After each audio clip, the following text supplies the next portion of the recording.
依家智方便嘅查閱及繳付帳單功能新增咗唔同嘅公司型機構嘅帳單。跟住落嚟會以煤氣公司嘅煤氣單嚟做例子，你可以跟住以下步驟，輕鬆喺智方便 App 入面加入煤氣單。提提你，呢個功能只適用於使用電子帳單服務嘅煤氣客戶，使用紙本帳單嘅煤氣客戶暫時未能使用呢個功能。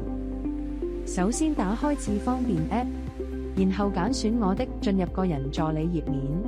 下一步，左右滑動帳單卡片，揀選想添加嘅帳單，例如煤氣單，閱讀並勾選你同意授權嘅機構，例如中華煤氣，然後撳確定。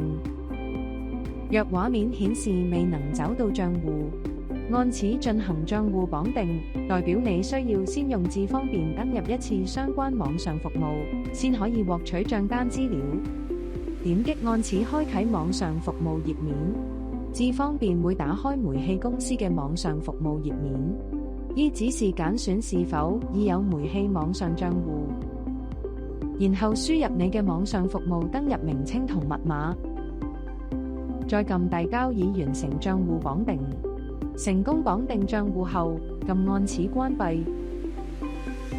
再撳離開服務返去智方便 App， 咁就成功將查閱煤氣單功能加到個人助理啦。